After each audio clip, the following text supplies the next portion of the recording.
Welcome back to 9mm Tuesday on Get on Target with Link, where we get into more of the nitty-gritty on guns, gear, and the art of shooting. This is going to be the first video where I'm addressing the art of shooting. So we're going to talk about the pistol grip, the basics, the very basics of getting a round on target. Now, I want to preface this by saying I'm not the expert. These are the things that I'm learning from the experts, and I'm passing it on to you. These are the things that I work on when I'm dry firing, and this is part of my process. So this is what I'm going through, and I'm sharing it with you. But I think it's good useful advice, stuff that you're going to be able to put to work in your dry fire routine and in live fire at the range. So if you like this, if you get something out of it, please share it with some other people that are just getting started. This is a channel for beginners. We're all beginners. We're all growing and getting better, or at least we're trying to, aren't you? I am. So share it around, like the video, subscribe, and when the bell comes up, hit the notification bell. We put something out every Tuesday and Thursday.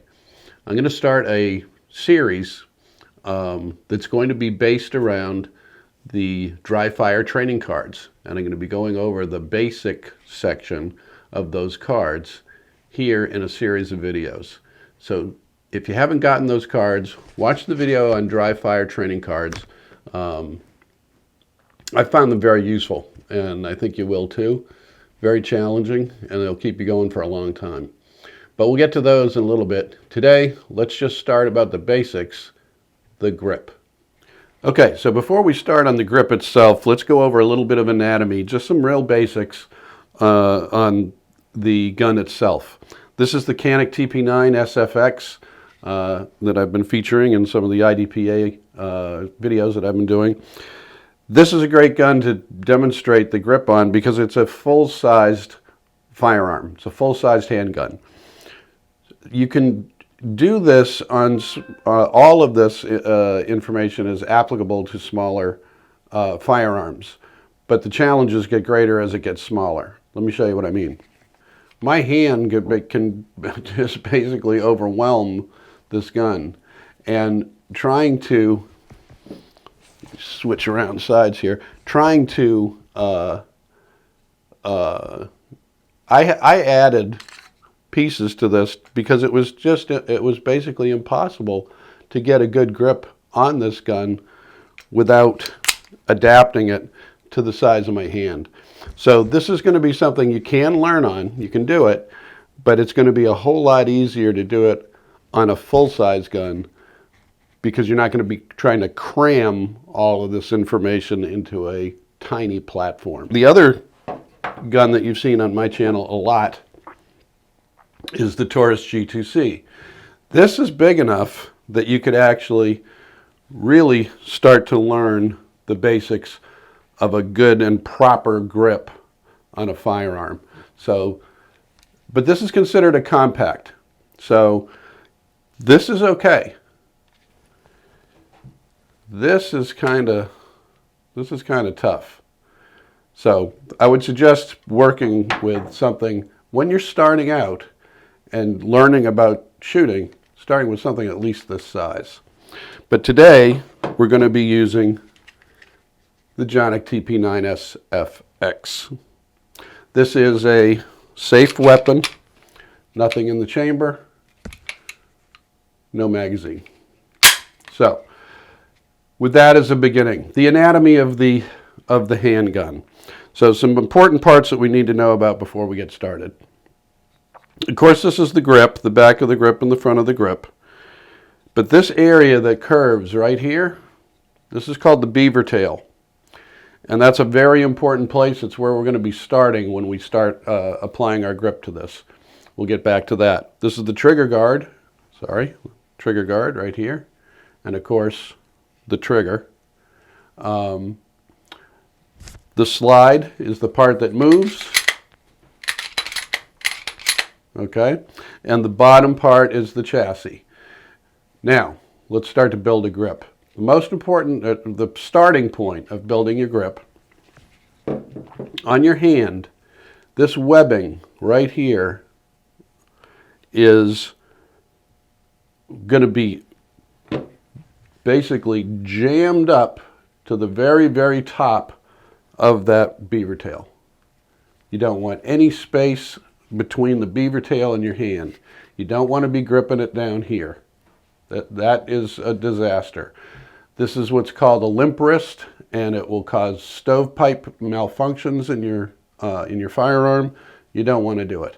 It needs to be jammed up there, right as high as it possibly can go. Okay?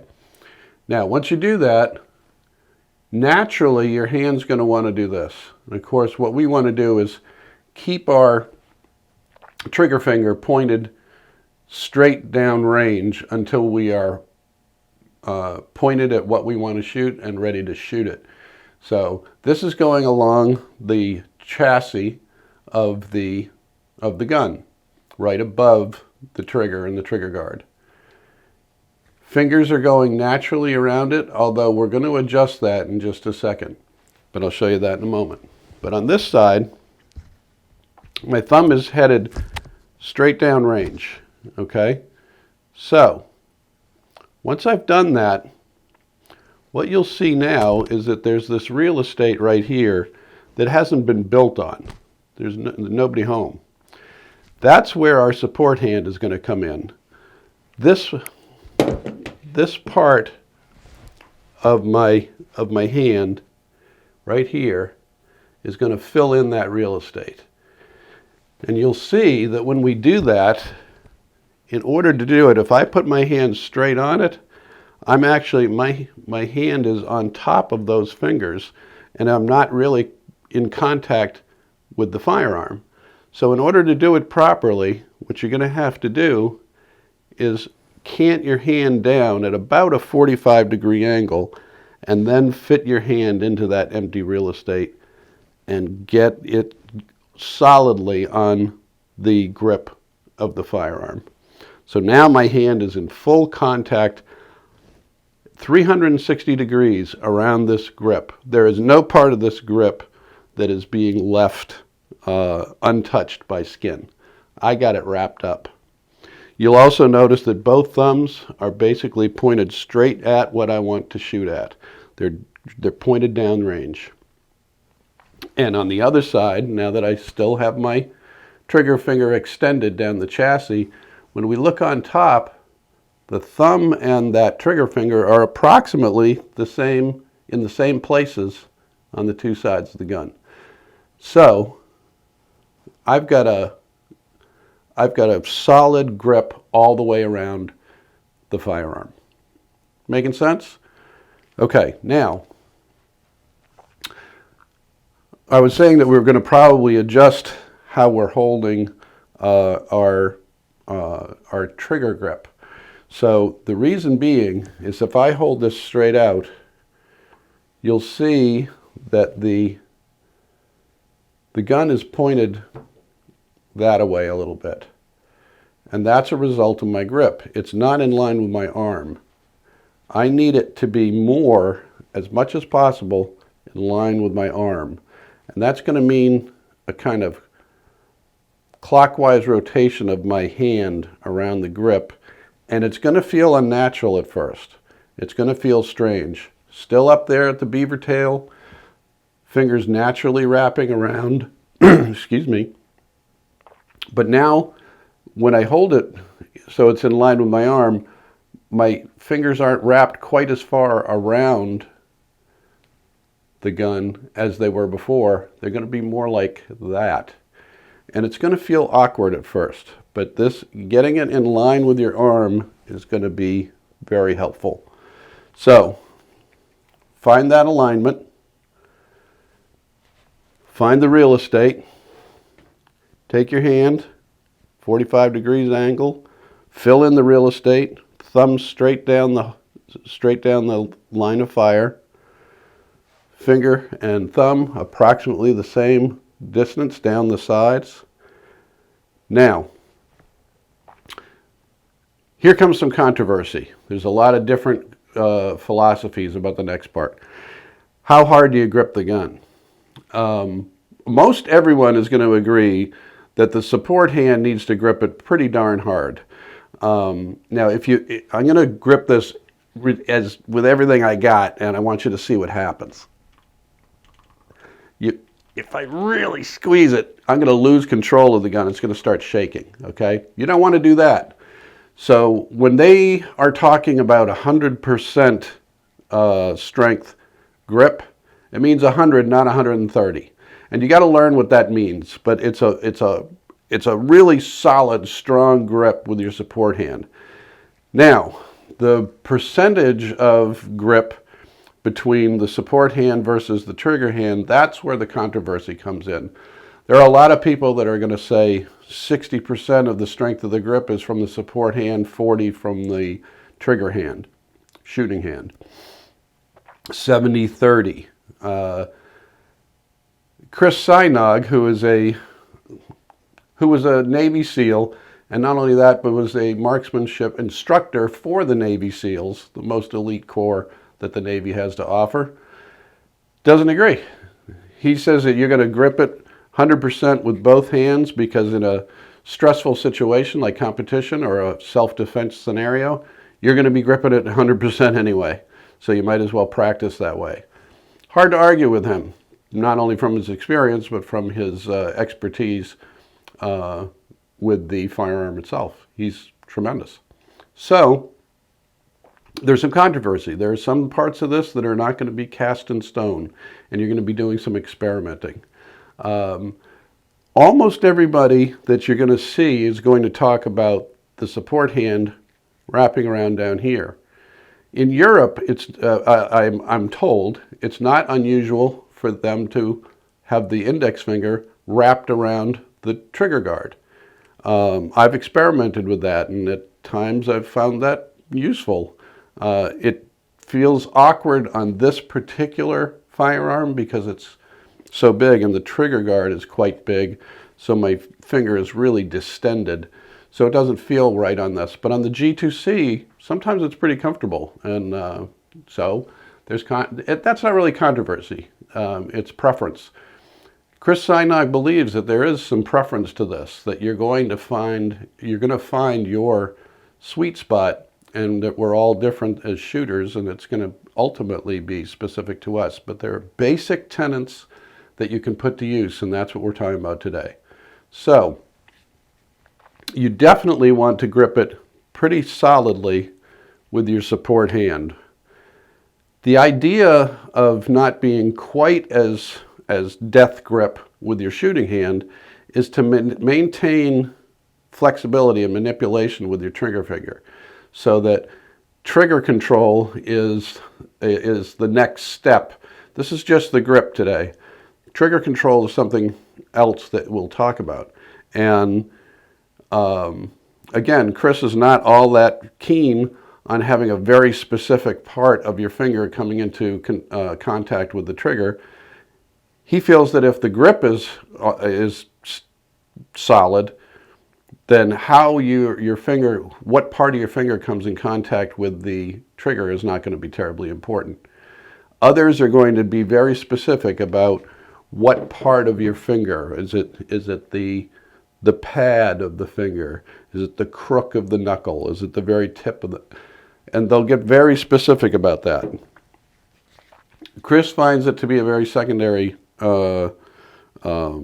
consideration, but that's trigger control.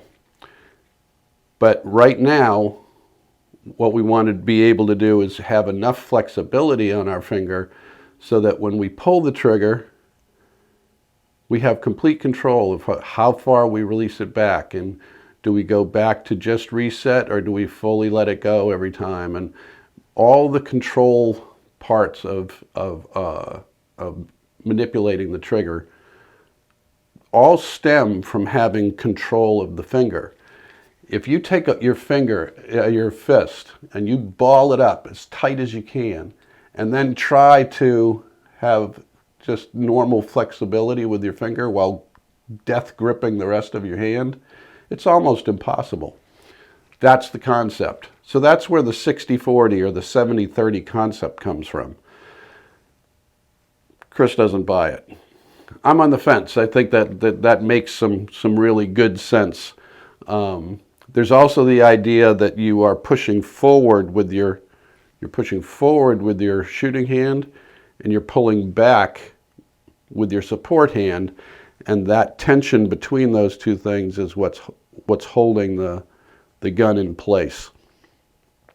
That's feels more conceptual than anything else, but it experiment with that. See if that is something that the whole idea is to have total control 360 degrees around the firearm, like it's in a vise going this way and this way, and it has nowhere to go. The more you do that, the less effect recoil is going to have. You're going to have you're going to have tools to overcome recoil, and that's what a proper grip is going to do for you. It's the foundation. So those are the basics of a good grip, and a good grip is the basics of everything that comes after that in terms of becoming a good shooter. It's the very, very foundation of everything that we're going to do. Going forward, we're going to do some videos on the dry fire training cards basics drills. We're going to go over those and perform them here on the channel. If you don't know what they are, take a look at the video that's appearing up here as a link, and go see what the dry fire training cards are, and get yourself a deck. Super, super cheap, and a great way to start training and becoming better. And we're going to go over those here on subsequent videos. So stay tuned for that. It's coming up. If this was useful at all, if you got anything from it, please like the video. We're trying to build the channel, trying to make it a resource for beginning shooters. Help me do that. Spread the word around. Like the video, subscribe. When the notification bell comes up, make sure you hit that so that you're notified. We put something out every Tuesday and Thursday, so there's more coming. And if you want to be a part of it, just hit that notification bell. So if this was useful, I'm glad. Hope you got something out of it, something that was useful to you. And until the next time we get together on Get on Target with Link, I will see ya.